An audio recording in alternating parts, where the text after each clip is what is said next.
Alhamdulillah hamdan katsiran tayyiban mubarakan fi nahmaduhu wa nasta'inuhu wa nastaghfiruhu wa nastahdihi wa natubu ilaihi wa la na'budu illa iyyahu wa natawakkalu alaihi. Allahumma fasalli wa sallim wa barik ala sayyidina Muhammad wa ala alihi wa ala ashabihi wa dzurriyyatihi wa man sara ala nahji wa sanna bi sunnatihi wa ihtada bi hadihi wa da'a bi da'watihi ila yaumil liqa'i rabbih, amma ba'du. Sadatul afadhil hadratul mukarramin, para alim, para ulama, para asatidz, para ustadzat, guru-guru umat, wabil khusus seluruh takmir masjid dan pengurus Masjid Ulul Azmi Universitas Airlangga, seluruh rekan-rekan panitia kegiatan majelis talim kita pada sore hari ini, dan rekan-rekan semuanya, hadirin hadirat, muslimin muslimat, mukminin mukminat, salihin salihat, rahimani wa rahimakumullah. Puji syukur kehadirat Allah atas limpahan karunia-Nya kita dihimpun dalam majelis ilmu. Mudah-mudahan setiap langkah yang kita tempuh, tiap tapaknya menggugurkan dosa-dosa kita, meninggikan derajat kita di sisi Allah Subhanahu wa taala, dan menjadi pemudah jalan kita semua menuju ke surga.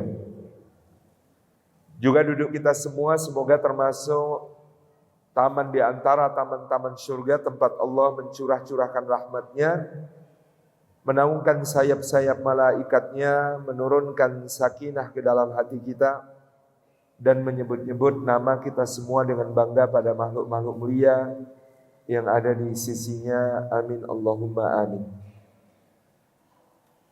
Rekan-rekan yang disayang oleh Allah Subhanahu wa taala, ada sesuatu yang tidak bisa kita tolak dalam hakikat kehidupan di dunia, yaitu perubahan. Dan perubahan itu menyentuh berbagai aspek hidup kita, dari yang makro sampai yang mikro, dari yang besar sampai yang paling kecil.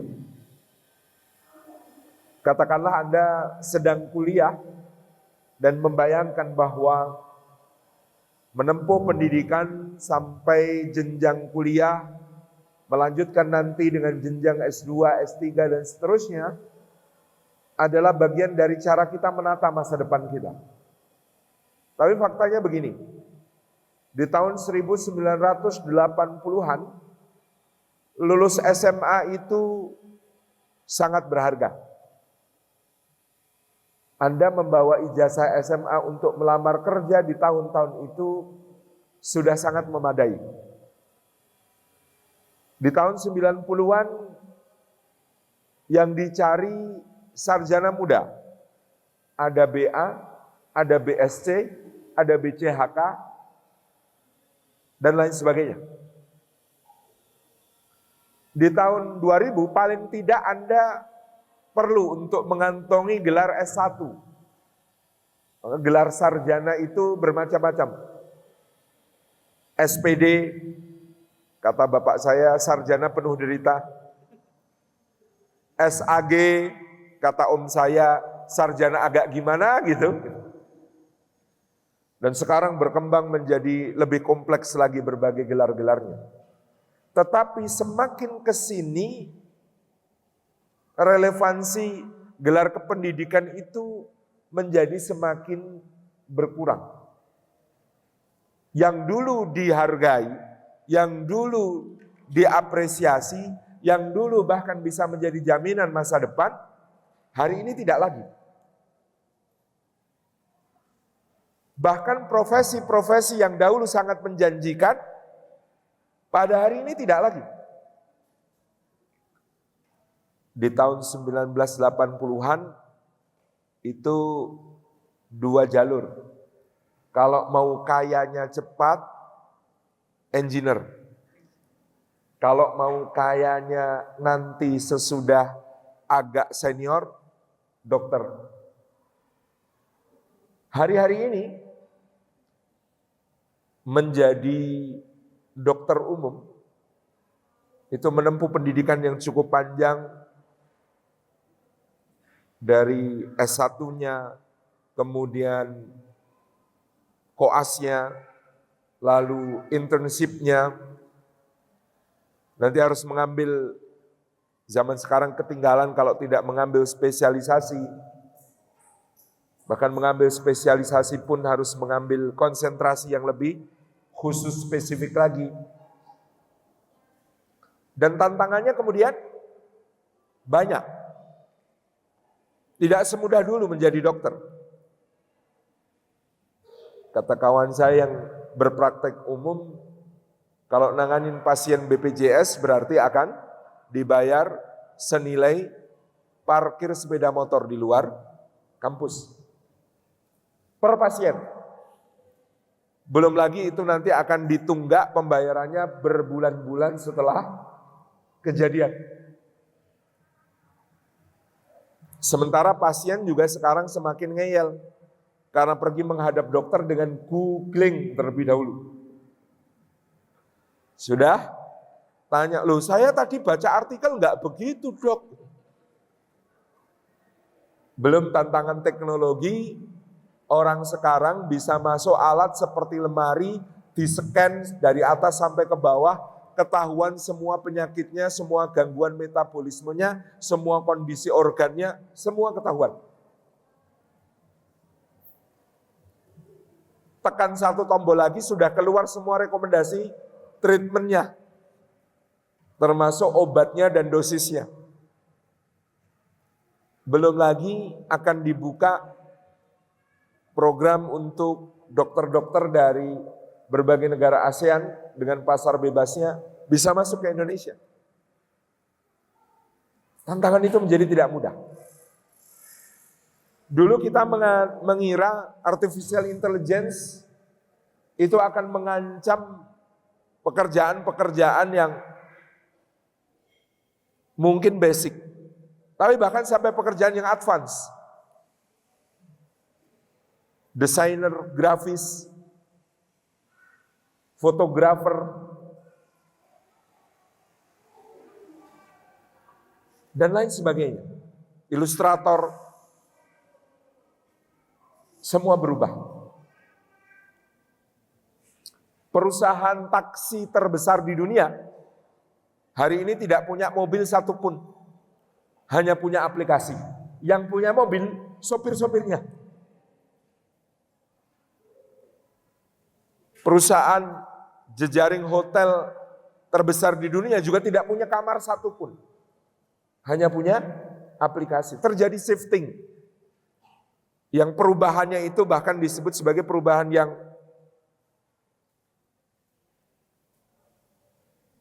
disruptif, menelan semua hal yang pakem status quo. Ada banyak game changer, ada banyak hal yang mengubah permainan. Dulu zaman bapak saya, orang perlu ilmu, pergi ke toko buku, mencari buku-buku dengan tema-tema yang sesuai dengan ilmu yang dikehendakinya. Sekarang, siapa yang mau membeli buku? Karena semua fas'alu Google in kuntum la ta'lamun. Bertanyalah kepada Google jika kamu tidak mengetahui. Karena Google ini memang revolusi ilmu pengetahuan yang ketiga. Kalau revolusi ilmu pengetahuan pertama itu ditemukannya kertas oleh Cailun dari zaman dinasti Han Timur. Itu dia menemukan kertas yang dulu semua dokumen kekaisaran ditulis di dalam jalinan bambu yang disusun-susun, dan itu untuk membuat satu lembar perlu manpower yang sangat besar. Menjadi kertas itu mempercepat pelipat gandaan ilmu pengetahuan untuk disebarkan ke seluruh dunia. Revolusi ilmu pengetahuan yang kedua adalah ditemukannya mesin cetak oleh Johannes Gutenberg dari Jerman. Yang dulu salah satu pekerjaan paling elit itu adalah penyalin naskah. Karena kalau nyalin naskah kemudian diberi hiasan-hiasan indah, Imam Ad-Dahabi cerita pada zaman beliau hidup, harga satu salinan Sahih Bukhari berhias itu 1.000 dinar. 1.000 dinar itu berarti 4,25 gram emas 22 karat dikalikan 1.000. 4,25 kilogram. 5 miliar kalau sekarang. Itu satu kopi salinan Sahih Bukhari pada zaman itu. Karena memang diiluminasi, diberi hiasan-hiasan yang warna-warni sangat indah itu. Harganya mahal. Begitu Johannes Gutenberg menemukan mesin cetak, terjadi masifikasi ilmu pengetahuan dengan dicetak dan disebarluaskan untuk dibaca di seluruh dunia. Dan revolusi ilmu pengetahuan yang ketiga adalah Google yang menciptakan perpustakaan maya tanpa batas. Semua orang bisa mengakses, semua orang bisa mencari, meskipun di situ rawan untuk cherry picking, rawan untuk mengambil hanya argumen-argumen yang disukai. Dan juga sumbernya tidak reliable, karena tidak ada validasi, tidak ada tasheh yang dilakukan untuk memeriksa apakah sumber yang dihasilkan dari googling, searching, itu reliable atau tidak. Tapi tidak bisa dipungkiri, sekarang sudah seperti itu. Saya mengalami zaman di tahun 2000-an, di mana penulis itu salah satu profesi yang didambakan oleh anak-anak sekolah. Sekarang kayaknya tidak lagi. Karena sekarang buku itu bahkan, karena saya berprofesi penulis, saya merasakan itu bukan dibeli karena kebutuhan, tetapi sebagai penanda hubungan yang akrab dengan antara seorang penulis dengan para pembacanya saja. Jadi pembaca-pembaca saya itu pada level apapun yang diterbitkan Ustadz Salim akan saya beli. Dibaca itu pertanyaan berikutnya. Dibaca atau tidak itu perkara lain. Tapi beli buku sebagai sebuah collectible item. Item untuk dikoleksi, bukti bahwa saya fansnya penulis A, saya fansnya Terelie, saya fansnya Andrea Hirata, saya fansnya Dan Brown, adalah punya bukunya. Soal dibaca atau tidak itu lain soal. Dulu orang minum kopi itu karena ngantuk supaya kemudian bisa fokus bekerja. Yogyakarta hari ini memiliki 3.700 coffee shop. Jumlah terbesar dan terpadat. Bahkan dibandingkan kota-kota besar lain di sekitarnya seperti Semarang, Surakarta, bahkan Surabaya. Jumlah coffee shop itu Jogja lebih banyak daripada Surabaya. Apakah orang Jogja ngantuan? Bukan.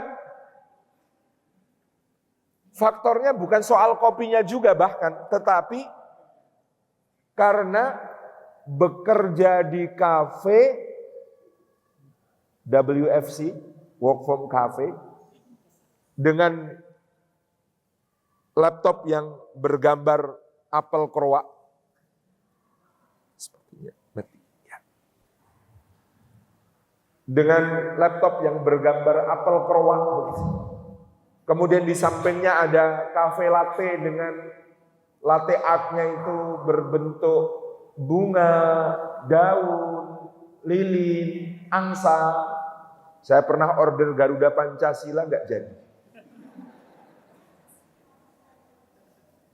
Kemudian di foto, itu jauh lebih instagramable, jauh lebih prestisius, bahkan dibandingkan bekerja di sebuah meja yang ada papan namanya bertulis direktur utama. Itu kalah keren dibandingkan yang kerja di atau bekerja dari kafe. Lanskap bisnis berubah sama sekali. Anda ada yang masih datang ke toko buku. Kita semua belanjanya online. Perilaku belanja kita berubah. Toko buku jejaring toko buku terbesar di Indonesia sekarang itu sudah rely on bukan lagi jualan buku, tapi mungkin lebih ke stationery, itu pun bukan ke individu tapi harus nawarkan ke kantor-kantor. Dan bahkan mereka sekarang sekedar menghitung nilai aset properti toko bukunya yang letaknya strategis-strategis itu, diharapkan nilainya naik. Itu saja. Jadi perubahan ini luar biasa cepat. Teman-teman yang disayang oleh Allah Subhanahu wa taala. Disruptif. Dan ini kalau tidak disadari oleh teman-teman, nanti akan terkejut. Kaget. Karena memang semua berubah begitu cepat. Ilmu yang Anda peroleh di bangku kuliah, itu diajarkan oleh dosen-dosen yang mendapatkan ilmu itu 30 tahun yang lalu. Dan sekarang mungkin kalau Anda ansih, hanya kemudian keluar dari kampus dengan ilmu yang Anda peroleh di kampus, Anda sudah tidak bisa menjawab tantangan zaman lagi. Perubahan ini cepat sekali. Saya generasi yang cukup beruntung mengalami perubahan-perubahan yang mungkin tidak Anda alami. Kalau Anda ini kan mayoritas sudah digital native, warga digital pribumi. Kalau saya digital imigran. Saya imigran masuk ke dunia digital itu di usia yang sudah remaja. Karena itu agak dadap ikuti. Kalau Anda kan tidak, adik-adik Anda lebih-lebih. Keponakan-keponakan Anda lebih-lebih. Itu lahir sudah langsung bisa pegang gadget. Generasi kakak-kakak saya, paman-paman saya, bapak-bapak saya, itu kalau beli handphone, yang pertama dilakukan, baca buku manual petunjuk penggunaan. Serius. Tapi adik-adik kita, anak-anak kita, itu begitu dikasih gadget, langsung dipegang, langsung main, bisa. Karena beda tadi digital imigran dengan digital native. Saya generasi yang masih tahu apa hubungan antara pensil 2B dengan kaset. Tahu kaset? Masih tahu kaset? Pita kaset yang ada musiknya di dalamnya itu. Kan untuk fast forward dan rewind itu menggunakan pensil 2B. Ini sudah nggak ngerti loh ini. Subhanallah. Anda masih tahu apa yang disebut disket? Jadi ada generasi saya, teman saya itu nunjukin disket yang dia simpan sejak SMA kepada anaknya. Anaknya bilang, "Papa ini ngapain sih? Icon save kok di print 3D? Papa ini ngapain sih? Icon save kok di print 3D?" Jadi anak itu taunya itu icon save. Iya kan? Icon save. Padahal itu dulu ada barang aslinya namanya disket. Masih mengalami disket yang 1,44 atau bahkan yang sebelum yang lebih gede. Apa itu namanya lupa. Kita masih mengalami mengoperasikan komputer dengan DOS, Disk Operating System. Kalau ngetik pakai WordStar, itu pakai .command. Jadi komandonya itu pakai perintah bertitik. Rumit sekali dulu. Tapi itu dulu kita sudah merasa sangat bersyukur sekali karena itu lebih canggih daripada mesin ketik. Iya kan? Dan semua sekarang berubah. Sekarang bahkan sudah menggunakan keyboard yang virtual gitu. Nggak ada keyboardnya, cuman kita seakan membayangkan kita sudah bisa gini. Besok kita lama-lama jadi dalam satu buah handphone meskipun tampak seperti dua, itu terhimpun semua barang yang di zaman saya dulu memenuhi 2 ruangan luas. Ya komputer, ya apa namanya, sentrongan, tahu sentrongan ya, proyektor untuk kuliah, ya televisi, Hah? Terus apa lagi? Radio, Walkman, mini kompo, tape recorder, mesin ketik, macam-macam. Semuanya terkumpul dalam satu gadget yang kecil.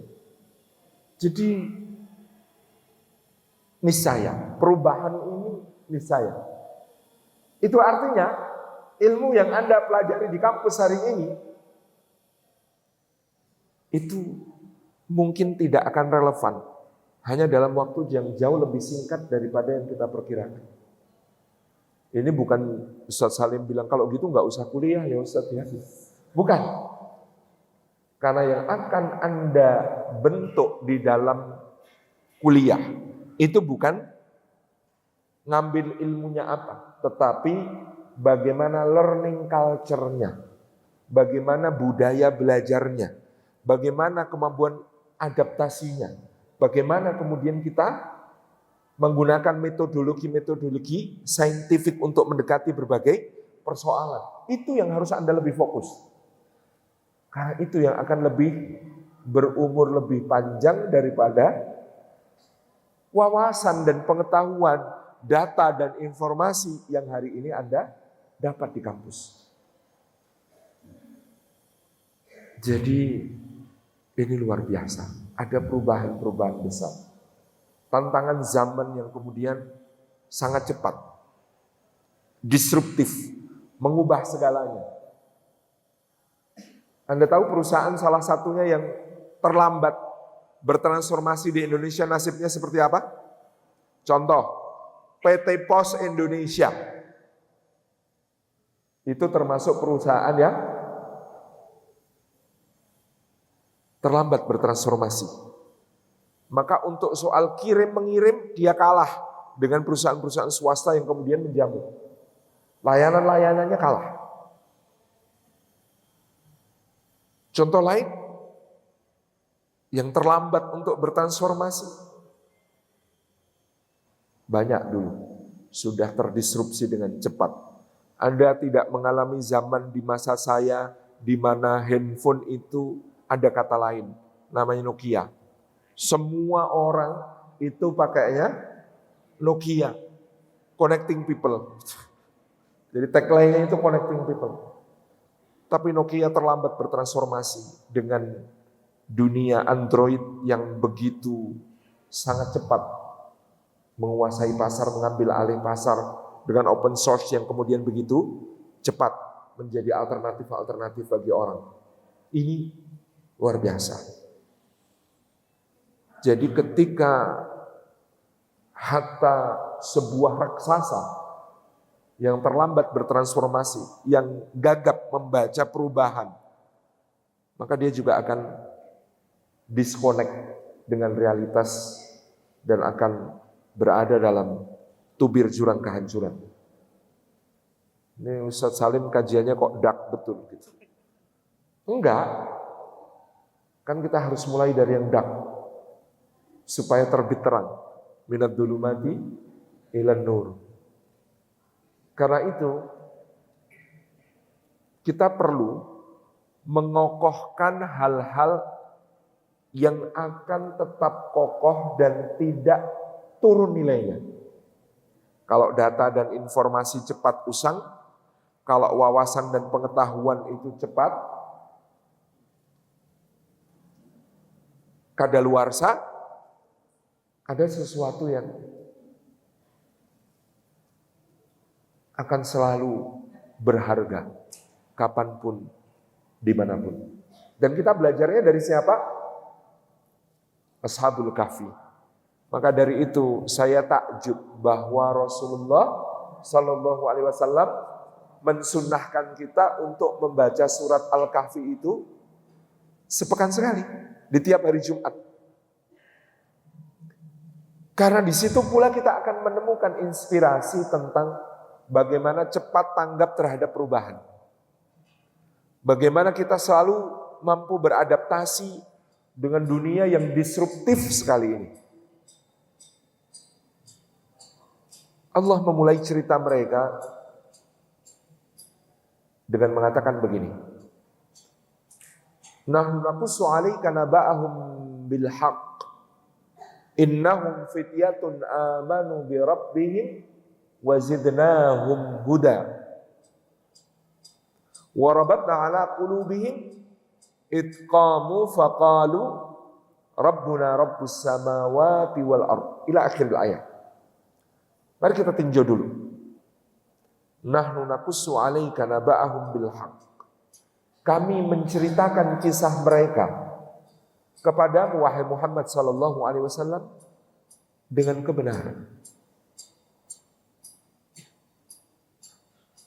Cerita ini bukan hadis muftara, bukan perkataan yang diada-adakan. Cerita ini bukan fiksi. Cerita ini bukan karangan. Kami menceritakannya kepadamu dengan kebenaran. Innahum fityatun. Yang pertama yang kemudian perlu menjadi catatan kita tentang para ashabul kahfi itu, innahum fityatun. Mereka adalah para pemuda.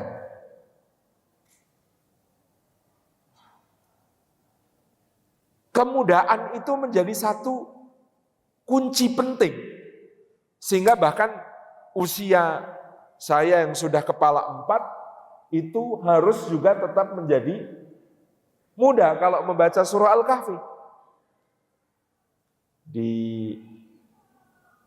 definisinya UNESCO yang baru, pemuda itu sampai umur 60 tahun. Karena angka harapan hidup yang membaik di seluruh dunia. Innahum fityatun, kata Allah, mereka adalah para pemuda. Kemudaan itu harus terus dijaga di tengah umat ini. Kemudaan apa? Kemudaan dalam mental, pola pikir, sikap, dan respon menghadapi berbagai hal. Kita perlu muda. Karena apa? Muda itu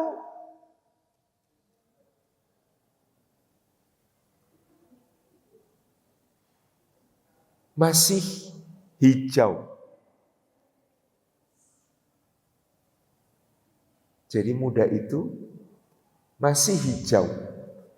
Hijau itu warna untuk klorofil, bagian tumbuhan yang menjadi unsur produktivitasnya. Berarti pemuda itu masih hijau, dia harus siap untuk selalu berkarya, produktif. Dan masih hijau itu artinya masih tumbuh. Dia terus-menerus tumbuh, berkembang, mau membuka diri, open mind. Jadi kalau ada anak muda, kok apa-apanya saklek, itu sudah tidak muda lagi. Harus gini pokoknya. Ya aku tahunya begini. Itu saklek, itu sudah tidak muda lagi, itu tua. Karena masih hijau itu, berarti belum berpengalaman. Di dunia yang stagnan, di dunia yang tetap, di dunia yang status quo, pengalaman itu penting. Tapi di dunia yang berubah dengan cepat, berpengalaman itu bisa berarti suka menghadapi masalah baru dengan cara lama. Dan itu artinya potensi gagalnya besar. Maka kata Profesor Kazuo Murakami, kami ini harus selalu muda. Kita harus selalu mengikuti kaidah bahwa setiap bulan bagian tubuh kita yang masih lama itu tinggal 40%. 60% bagian tubuh kita ini sudah ganti. setiap bulan. Jadi kita ini setiap bulan 60%-nya barang baru. Selalu baru lagi, begitu. Seharusnya ini menjadi pertanda bahwa kita adalah orang-orang yang selalu membaru. Yang dengan itu, kita siap menghadapi masalah baru itu bukan dengan cara lama, tapi dengan terobosan, breakthrough. Dan terobosan itu memerlukan kenekatan. Jiwa yang muda, bukan jiwa yang menikmati, tapi jiwa yang memperjuangkan. Abdurrahman bin Auf ketika tiba di Madinah, ditawari oleh Sa'ad bin Rabi Al-Ansari, wahai saudaraku, aku punya 2 rumah. Kedua rumahku ini nyaman. Kalau musim dingin, hangat. Kalau musim panas, sejuk. Kamu pilih yang mana? Ambil yang menurut kamu nyaman. Dan aku juga punya 2 kebun kurma. Ini sudah ranum semua menjelang panen. Jadi nanti kamu tinggal tunggu sebentar, sudah panen. Pilih yang kamu suka, ambil untuk mata pencaharianmu.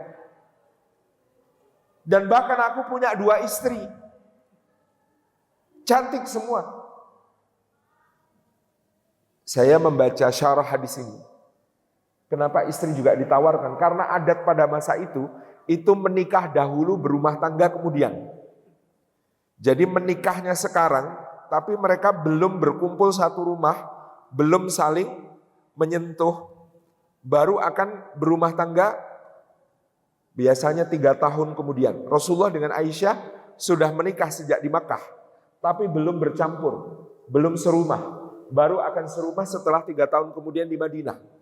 Utbah dan Utaibah putra Abu Lahab sudah menikah dengan Ruqayyah dan Ummu Kulsum, putri-putri Rasulullah, tapi belum pernah bercampur, belum pernah serumah. Lalu pernikahan itu dibatalkan. Jadi tradisi zaman itu menikah dulu, berumah tangga kemudian.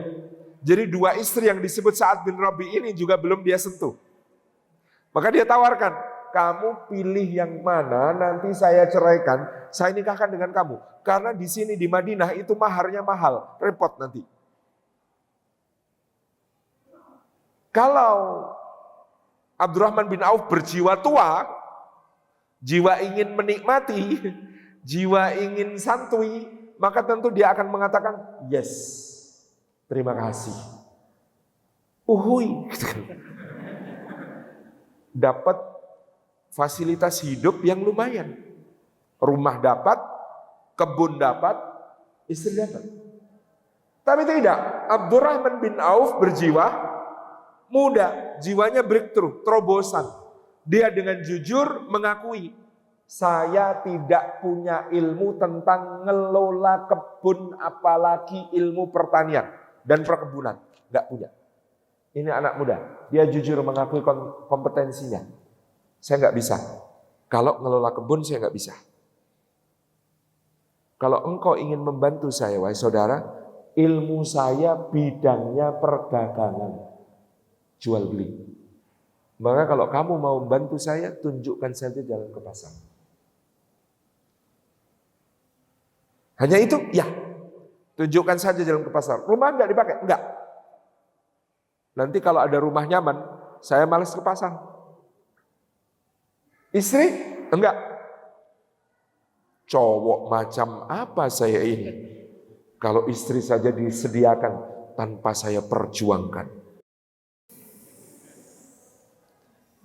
Jadi anak muda, jiwanya seperti itu. Maka dia memilih bertarung, fight di medan yang dia tahu, di medan yang dia kenal, daripada menikmati kenyamanan di tempat yang dia tidak tahu. Itu jiwa muda. Lihat, Surabaya ini banyak crazy rich. Tapi memang mentalnya crazy rich ini bagus. Saya dulu punya kawan SMP, saya mondok tapi sekolahnya di sekolah umum. Saya punya kawan SMP, itu dulu saya ingat. Teman saya itu namanya Andre. Andre ini anaknya pemilik owner dari Prabu Motor. Prabu Motor itu agen tunggal pemegang merek distribusi untuk mobil-mobil Toyota, Daihatsu untuk seluruh wilayah Jawa Tengah pada saat itu. Saya ke rumahnya, kaya luar biasa. Tapi tahu, dia itu kalau pagi saya tanya, sarapan apa? Dari dulu sejak lahir sampai sekarang SMP, sarapan di keluargaku nggak pernah berubah. Apa? Bubur tauco.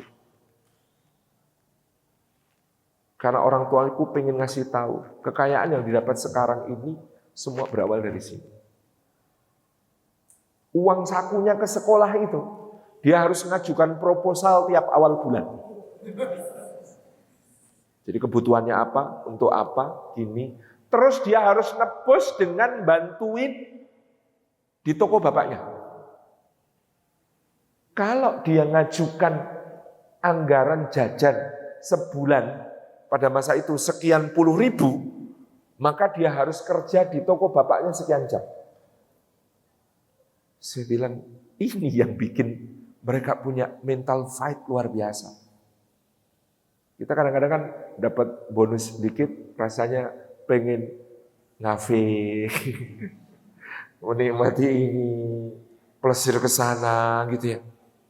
Ini fight semangatnya memang kita kadang kurang. Tapi ini menjadi pelajaran ya. Abdurrahman bin Auf itu memilih untuk itu. Kenapa? Dia tidak mengambil fasilitas. Kan kalau dipikir-pikir, ya nggak apa-apa tetap bisnis ke pasar. Tapi punya rumah kan udah jadi tenang gitu. Punya kebun untuk cadangan pendapatan kan juga tenang gitu. Enggak. Itu bukan fasilitas. Kata beliau, itu belenggu. Coba kalau Anda diberi kesempatan ikut lomba lari, kesempatan ikutnya sama. Satu lomba lari tingkat kelurahan, yang kedua PON, yang ketiga Olimpiade. Di lomba yang manakah Anda akan bertarung mengerahkan kekuatan dan kemampuan semaksimal mungkin? Di mana? Di Olimpiade. Karena apa? Karena pertaruhannya paling besar, prestisnya paling tinggi. Tapi saya yakin secepat-cepatnya Anda lari di Olimpiade, akan lebih cepat lagi lari Anda ketika dikejar anjing galak.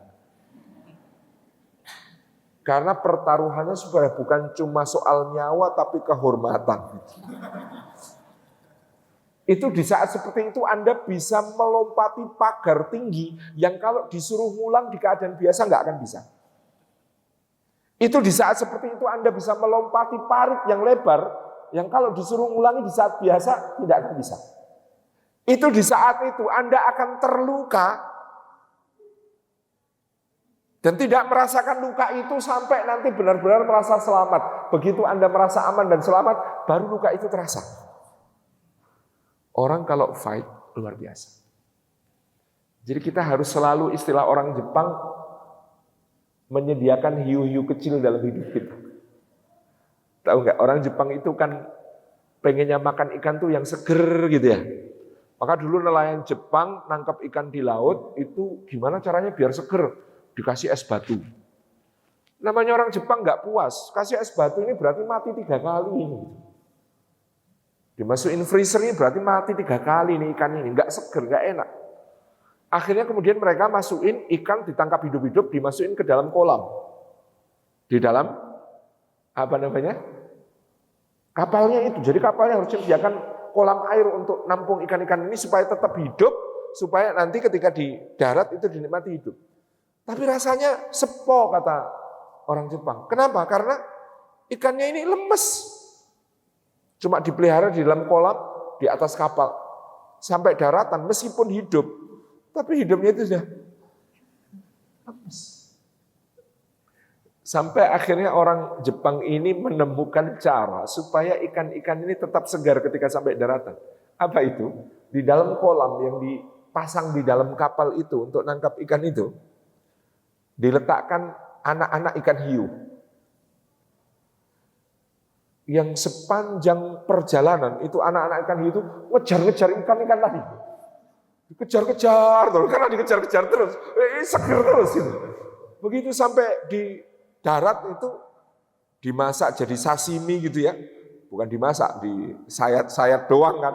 dagingnya jadi sashimi, itu kemudian ditaruh tinggal kepala, duri sama ekor, tapi masih kejat-kejat. Orang Jepang puas sekali kalau bisa makan daging ikan yang kepalanya, durinya dan ekornya itu masih bergerak-gerak itu. Yang kejam sekali. Cuman kita mengambil pelajaran, itulah muda. Muda itu karena dia merasa tertantang terus. Karena dia merasa harus fight terus. Karena dia merasa bukan pada posisi menikmati hasil, tapi berjuang, fight. Nah, Anda menghadapi masa depan seperti itu yang harus kemudian kita lihat. Jangan berhenti, jangan berpangku tangan, jangan duduk santai dan nyaman. Seperti apapun prestasi yang sudah Anda raih, terus edarkan pandangan, baca, belajar tanpa henti. Cek ini, cek itu. Kalau ada orang pinter, jangan malu untuk kemudian ngajak dia diskusi, bertukar pikiran, debat. Karena ini yang akan menjadi modal tadi. Innahum fityatun. Mereka adalah para pemuda. Seperti Abdurrahman bin Auf yang juga pemuda. Karena pemuda itu makanya mereka menghadapi tantangan zaman ini bisa.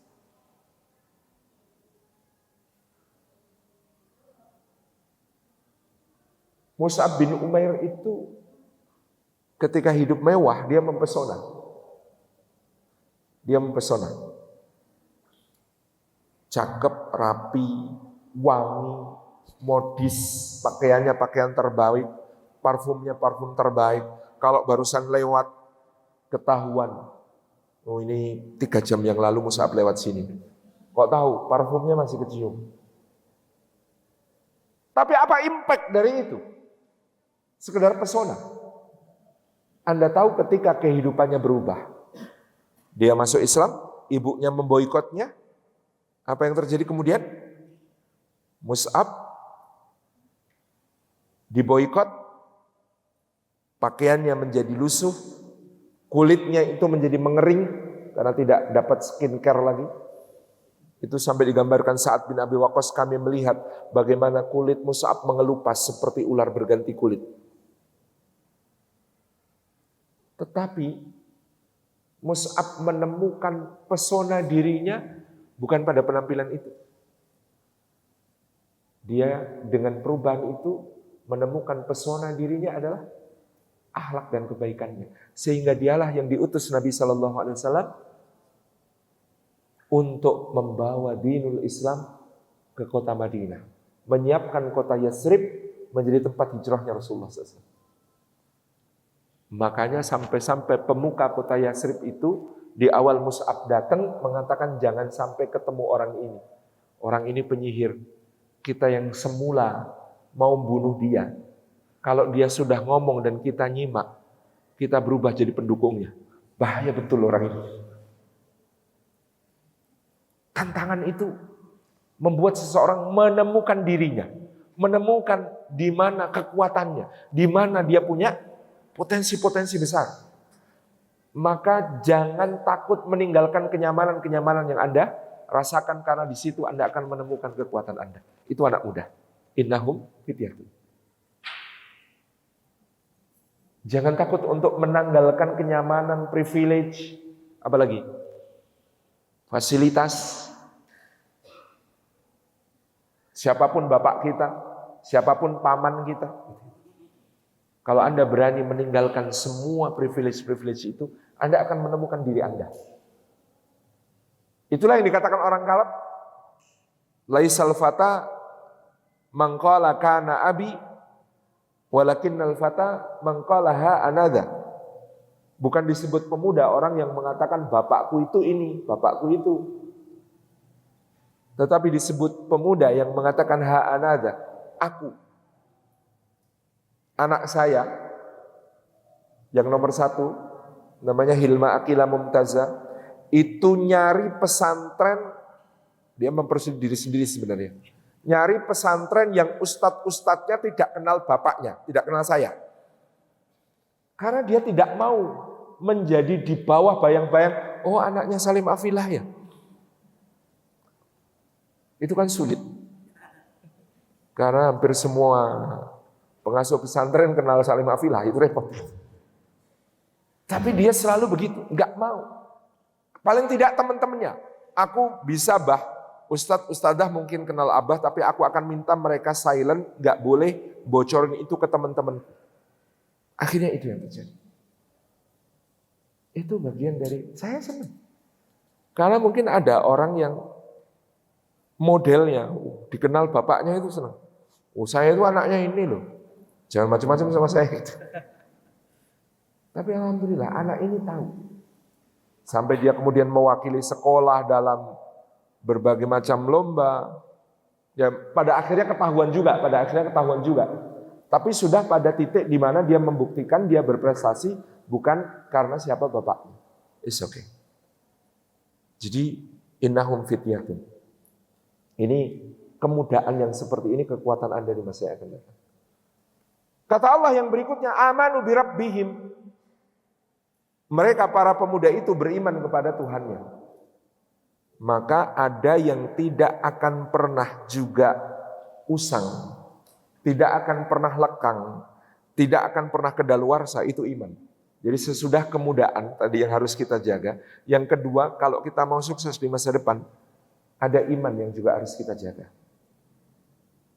Karena iman yakin kepada Allah Subhanahu wa taala itu akan membukakan untuk kita jalan-jalan yang buntu, yang tidak mungkin.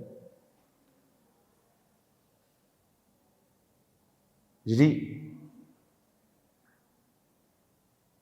dengan keimanan kepada Allah, keimanan kepada janji-janjinya Allah Subhanahu wa taala, kita di situ memiliki power yang lebih.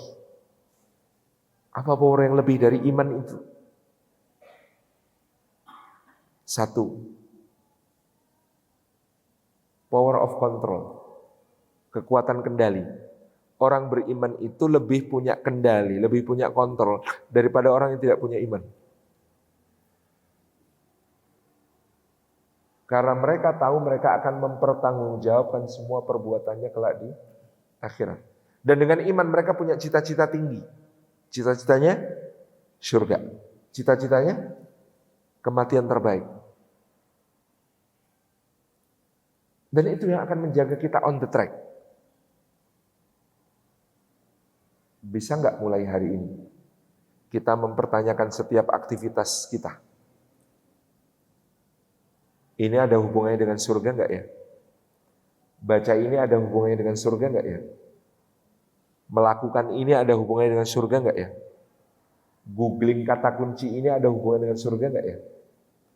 Posting di medsos ini ada hubungannya dengan surga nggak ya? Semua ditanyakan. Ada nggak hubungannya dengan cita-cita kita? Itu yang on the track. Dan orang yang punya cita-cita semacam ini, karena keimanannya seperti ini, itu tidak mudah terdistraksi oleh hal-hal yang bisa merusak masa depan. Ada satu eksperimen sosial di Amerika tahun 90-an, dan juga dilakukan di London, di Imperial College di London. Ada model cowok, model cewek, dilepas ke kampus dengan straight question, dengan bertanya langsung. Model cewek, cantik, berpakaian seksi, datang masuk ke kampus nanyain para mahasiswa. Hai, aku melihatmu di kampus, kamu menarik sekali, mau nggak malam ini tidur sama aku?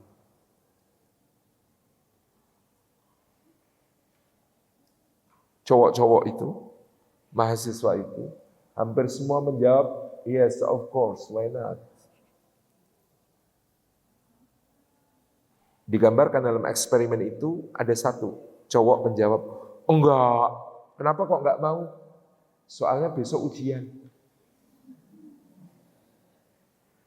Coba lihat, orang yang tahu besok ada ujian, malam ini dia gak mau terdistraksi dengan kemaksiatan.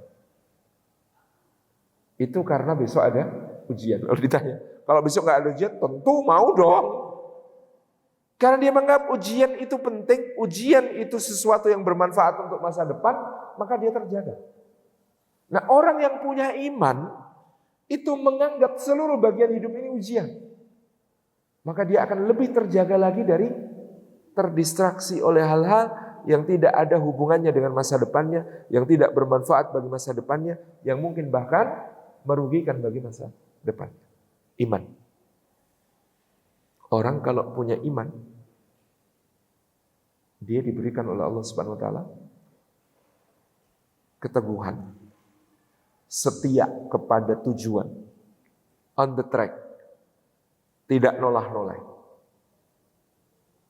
Itu yang tidak akan lekang. Anda kalau fokus, punya tujuan dalam hidup ini, dia yang punya why akan selalu bisa mengatasi semua how. Dia yang punya why akan selalu bisa mengatasi semua how. Itu powernya. Dan iman itu harus terus dipupuk, dijaga. Bagaimana Syekh Aksamsuddin membuat Muhammad Al-Fatih kecil yakin bahwa dia yang dinubuatkan Rasulullah SAW untuk membebaskan Konstantinopel. Tiap pagi ba'da subuh diajak naik ke bukit-bukit yang ada di Edirne memandang ke arah Konstantinopel. Nak, itu tugasmu di masa yang akan. Nak, itu tugasmu di masa yang akan datang. Nak, itu tugasmu di masa yang akan datang. Anda mungkin sebagai kuliahnya jurusan apa di sini? Prioritas sains ya di sini.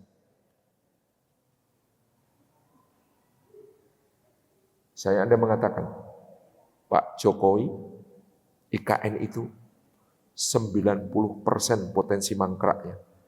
Tapi saya, putra Indonesia, lulusan Universitas Airlangga, saya akan menjadikan potensi mangkraknya nanti berbalik menjadi tinggal 10%. Habis ini saya akan fokus riset untuk IKN supaya bisa menjadi kota terbaik, the most livable city in the world.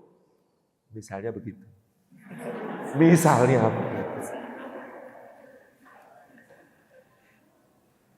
Kan nggak apa-apa memelihara iman, keyakinan bahwa kita bisa bermanfaat di masa depan untuk Indonesia yang kita cintai.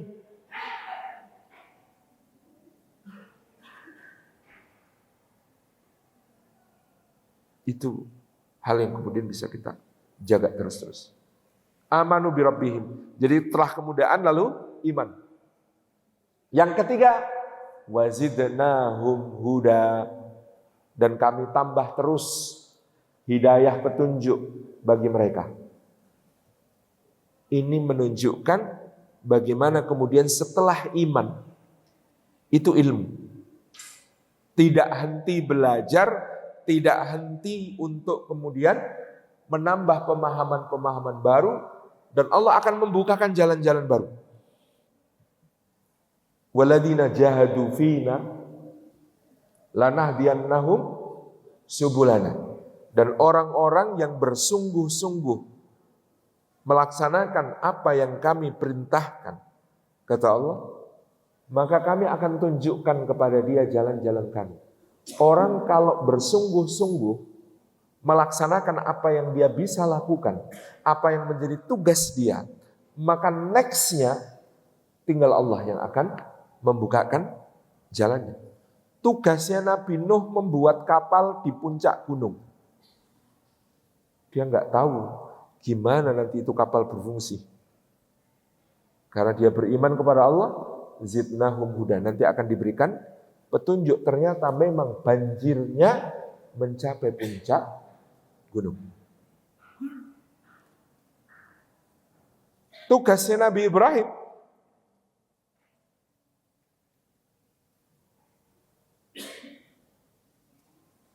melaksanakan perintah Allah. Dari sejak menghancurkan berhala-berhala, mengalungkannya di bagian yang terbesar, mendebat kaumnya, sampai dia kemudian dibakar, diusir, berdebat dengan raja, terbuang ke negeri jauh, dan seterusnya. Tugasnya Musa berjuang sejauh kemampuan dia. Kalau Allah memerintahkan pukulkan tongkatmu ke laut, mungkin dia akan berpikir, ya buat apa ya Allah dipukulkan ke laut? Mendingan juga dipukulin kepala Fir'aun, lebih efektif itu. Tapi wazidnahum huda, Allah yang akan tunjukkan jalan berikutnya, medan berikutnya untuk berjuang. Dan Anda kalau muda menjaga iman, petunjuk itu akan datang terus. Umar bin Abdul Aziz di akhir hayat cerita begini, aku dulu seorang pangeran Bani Umayyah yang tersingkir dari ibu kota di Damaskus. Bapakku dianggap pesaing khalifah, maka bapakku disingkirkan ke Mesir. Bapakku wafat di Mesir, aku menjadi anak yatim. Di Mesir itulah aku berdoa kepada Allah, meminta supaya aku bisa dekat dengan Rasulullah. Sehingga akhirnya Bani Umayyah memindahkanku ke Madinah. Di Madinah itu setiap hari aku belajar bersama para sahabat Rasulullah Sallallahu Alaihi Wasallam. Lalu aku melihat keadaan mereka yang memprihatinkan. Maka aku berdoa kepada Allah di Raudhah agar aku dijadikan sebagai gubernur Madinah supaya bisa melayani mereka. Maka Allah pun menjadikan aku sebagai gubernur Madinah. Ketika aku menjadi gubernur Madinah, memperbaiki keadaan Madinah sebatas kemampuanku. Pada saat itu ada seorang gubernur namanya Al-Hajjaj bin Yusuf yang kemudian dengan sewenang-wenang memerintah Irak, mendolimi para ulama dan bahkan membunuh sebagian sahabat Nabi. Setiap kali dia akan pergi haji, aku menolaknya untuk memasuki wilayahku. Tapi pada suatu hari ada seorang ulama di Madinah, tabi'in, yang kemudian berkhutbah untuk mengkritik Hajjaj. Lalu kemudian khalifah memerintahkan aku untuk menghukumnya, yaitu dengan diletakkan batu es di atas kepalanya di musim dingin sampai ulama itu meninggal. Dan aku sangat takut kepada Allah bahwa ini akan menjadikanku tidak diampuninya. Maka aku berdoa kepada Allah supaya Allah membebaskanku dari hisab yang berat. Lalu aku pun dicopot jabatanku dari kedudukanku sebagai gubernur Madinah, ditarik ke Damaskus hanya untuk menjadi penasihat khalifah. Ketika aku menjadi penasihat khalifah, aku berdoa kepada Allah, mudah-mudahan nasihat-nasihatku diterima menjadi maslahat bagi kaum muslimin. Ternyata ketika Sulaiman bin Abdul Malik menjadi khalifah, nasihat-nasihatku dipakai 50%. 50% yang lain tidak bisa dilaksanakan. Maka aku berdoa kepada Allah, ya Allah, bagaimana caranya supaya semua nasihatku ini bisa dilaksanakan? Ternyata caranya adalah dengan Allah menjadikanku khalifah sesudah Sulaiman bin Abdul Malik meninggal. Sesuatu yang tidak ada dalam bayanganku, gak bisa dibayangkan. Karena apa? Umar bin Abdul Aziz itu cuma adik ipar sekaligus sepupu, bukan adik langsung, bukan putra khalifah. Tetapi Allah menjadikanku khalifah untuk menggenapkan semua yang aku nasihatkan kepada Sulaiman. Aku sendiri yang harus melaksanakannya.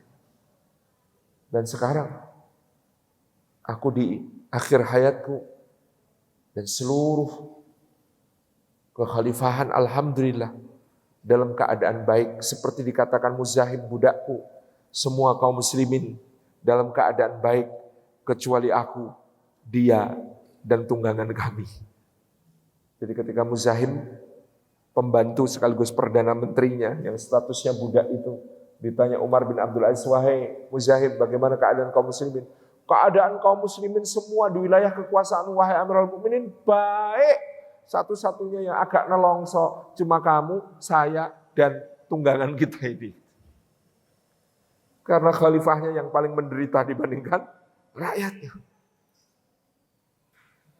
Dan itu wazidnahum huda, dibukakan oleh Allah, dibukakan oleh Allah, dibukakan oleh Allah. Siapa jujur kepada Allah tentang cita-citanya, maka pasti Allah akan membukakan pintu untuk dia mewujudkan cita-cita itu. Wazidnahum huda. Karena on the track sesuai dengan apa yang diberikan oleh Allah, Allah akan memberikan ide-ide terobosannya. Ide-ide terobosannya.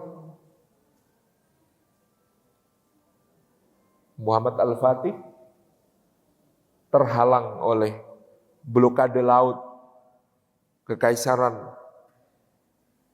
Bizantium di Konstantinopel. Kapal-kapalnya tidak masuk. Tidak bisa masuk ke Selat Tanduk Emas karena rantai besar yang dipasang. Jadi dia yang kepikir, memangnya siapa yang bilang kapal itu harus lewat laut? Lewat darat juga nggak apa-apa. Maka dia pasang bulatan-bulatan gelondongan kayu berjajar-jajar, diolesi dengan lemak yang dikumpulkan dari seluruh wilayah kekhalifahan itu untuk mengumpulkan lemak-lemak hewan sebanyak itu gitu ya. Dioles-oleskan, kemudian kapal-kapal itu ditarik melewati gelondongan-gelondongan kayu itu supaya bisa menyeberangi daratan, masuk ke perairan yang tidak diblokade dengan rantai. Itu wazidnahum huda. Diberikan oleh Allah Subhanahu wa taala pembuka petunjuk seperti itu. Salah satu ironi, ya kalau kita belajar sejarah sih tidak kaget. Salahuddin Al-Ayyubi sebelum membebaskan Baitul Maqdis, sebelum membebaskan Yerusalem dari pasukan salib, perang dengan Guy de Lusignan untuk pembebasan Yerusalem itu hanya dalam waktu 1 tahun. 18 tahun sebelumnya yang harus dihadapi Salahuddin Al-Ayyubi adalah penguasa-penguasa sesama muslim yang berkolaborasi dengan penjajah. Kita kalau baca Hakada Doharu Jilu Salahuddin wa Hakada Andatul Quds itu, iya juga ya. Ternyata yang harus dihadapi selama 18 tahun pertama justru teman-teman sendiri, teman-teman yang brengsek, teman-teman yang nyebelin itu. Baru nanti musuh paripurna itu di akhir. Wazidnahum huda. Dibukakan hidayah. Warabatna ala qulubihim, terakhir Allah Subhanahu wa taala menunjukkan bahwa para ashabul kahfi itu kekuatannya pada warabatna ala qulubihim itqamu faqalu. Mereka adalah orang-orang yang kami rabitah, kami pertautkan hati mereka. Is the age of collaboration. Ini zamannya kolaborasi dan sinergi. Gak ada orang yang bisa memperbaiki Indonesia sendirian. Meskipun dia Superman. Apalagi Thanos. Gak bisa. Gak ada orang yang bisa memperbaiki negeri ini sendirian. Gak ada orang yang bisa menyelamatkan umat ini sendirian. Gak ada harokah apalagi ormas yang bisa membawa kejayaan Islam sendirian. Gak ada. It's the age of collaboration. Ini zamannya kita berkolaborasi, bersinergi. Anda tahu Renaissance Eropa itu dimulai dari mana? Dari sebuah tempat di mana di situ diadakan perjamuan. Namanya Florence atau Firenze di Italia. Nama keluarga itu keluarga Medici. Maka ada satu buku karya Franz Johansson judulnya The Medici Effect. The Medici Effect. Apa itu The Medici Effect? Ikhtiar-ikhtiar untuk mempertemukan berbagai macam sudut pandang, pengetahuan menjadi satu ledakan perubahan. Itulah yang mengawali Renaissance Eropa. Jadi keluarga Medici itu rutin menyelenggarakan perjamuan untuk para ilmuwan, termasuk ilmuwan muslim. Gara-gara keluarga Medici inilah kopi masuk Eropa. Kenapa? Karena ilmuwan muslim ini ditawari wine, ditawari anggur, ditawari minuman keras, nggak mau. Minumnya apa? Kami biasanya ngopi. Karena kalau ngopi itu fitrahnya kopi, khitohnya kopi, itu untuk satu ahli ibadah, supaya kuat melek, zikir, sholat malam. Untuk ulama, supaya kuat nulis, kuat baca, kuat mentelaah ilmu. Untuk ahli ilmuwan, diskusi berjam-jam, merumuskan masalah-masalah teknologi macam-macam. Itulah kenapa peradaban Islam gitu ya, itu dipandang sebagai source pada saat itu, diundang oleh keluarga Medici ke Italia untuk presentasi-presentasi mereka. Bayangkan, ketika Roma gelap gulita, maka Baghdad dan Damaskus gemerlapan oleh berbagai cahaya. Ketika biara di Bern di Swiss menutup makan malam dengan puding darah babi, maka berbagai aneka olahan dunia Islam begitu lezatnya. Ketika